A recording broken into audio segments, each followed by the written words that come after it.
Thank you, Mr. Chairman. Today's hearing is about a national public health emergency, and we need to treat it like one. People are dying in Baltimore, Orlando, Salt Lake City, Manchester, and cities all across our nation. We can no longer ignore this public health emergency. Congress needs to put its money where its mouth is and actually help our states fund treatment programs to stop this epidemic in its tracks. Drug treatment facilities without adequate funding are like firemen trying to put out a raging inferno without enough water. Last week, Leader Pelosi sent a letter urging Speaker Ryan to schedule a vote on $600 million in emergency funding to help states address this epidemic before this recess week. Our colleague from Connecticut, Representative Courtney, has already introduced this bill in the House, and Senator Shaheen has been pressing this legislation in the Senate. Congress should not leave town until we take emergency action to increase funding to help states combat this epidemic. We must also fully fund President Obama's budget request for $1.1 billion in 2017. This crisis will not end in a day. It will take our sustained commitment, and every one of us owes it to our constituents to make that a priority. They want us to take action, and they want us to take action now. Let me tell you why Federal funding is so important. In my hometown of Baltimore, I witnessed with my own eyes, in my own neighborhood, the destruction drug addiction inflicts on our communities.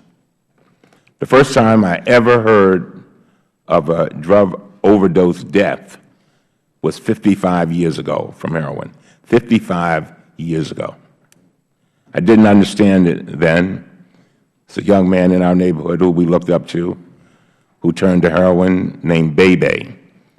And I can remember being so confused as to what this was all about. So I've seen vibrant neighborhoods and hardworking families and communities destroyed. In Baltimore, where many of the victims were poor and black, this went on for decades. Our nation treated this issue like a war rather than a public health emergency. We incarcerated generations rather than giving them the treatment they needed. Now, things are changing. Between 2006 and 2013, the number of first-time heroin users nearly doubled. About 90% of these first-time users were white. This epidemic has become a runaway train barreling through every family and every community in its path. It has no respect for barriers. It is now responsible for the deaths of 78 Americans every single day. Every single day.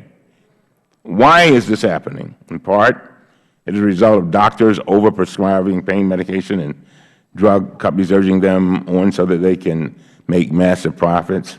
I'd like to enter into the record an op-ed by Emily Narciso that appeared in the Baltimore Sun on March 19th. Without objection, so ordered. I just want to read just a paragraph from this article. It says prescriptions of opioids have been traditionally limited to cancer, pain, and comfort measures. But in the mid-90s, drug companies began marketing these pills as a solution to a new plethora of ailments. In their efforts to expand the market, producers understated and willfully ignored the powerfully addictive properties of their drugs. The promotion of OxyContin by Purdue Pharma was the most aggressive marketing of a Schedule II drug ever undertaken by a pharmaceutical company. The Sackler family which owns Stamford, Connecticut-based Purdue Pharma, achieved a place on Forbes' 2015 list of America's wealthiest families. The Sacklers, the richest newcomers to the list, are worth an estimated $14 billion. $14 billion.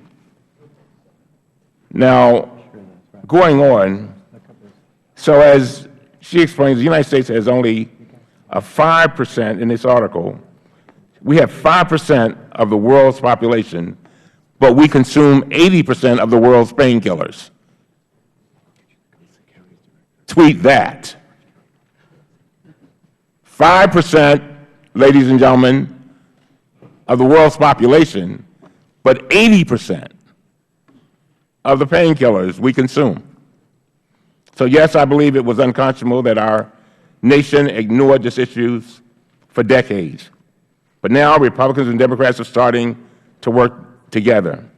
And I thank God that this day has finally come and the stars are starting to align for meaningful change. We now have people like Orrin Hatch, Chris Christie, Rob Portman, Kelly Ayotte, and Mike Pence realizing the gravity of this crisis and supporting more funding to help our cities and states. They're beginning to realize that this is not an urban issue, a rural issue, a black issue, a Hispanic issue, or a white issue. This is an American issue that affects your sisters, your brothers, your sons, and your daughters. There's something else we must do. We can no longer allow drug companies to keep ripping off taxpayers for life-saving medications. The chairman mentioned just a moment ago the drug naloxone and its life-saving effects. Cities all around the country have recognized the need to equip their first responders, police officers, and public health officials with naloxone, a drug that can reverse opioid overdoses in a matter of minutes. But their efforts have been directly undermined by corporate greed. As more first responders began using this drug, the company that makes it, Amphastar, began to increase its prices by staggering amounts. In May 2014, a 10-dose pack cost the Baltimore City Health Department roughly $190. Guess what? Today, it costs more than $400 for a life-saving drug. Despite repeated efforts by my home state of Maryland, and this company continues to overcharge for this drug.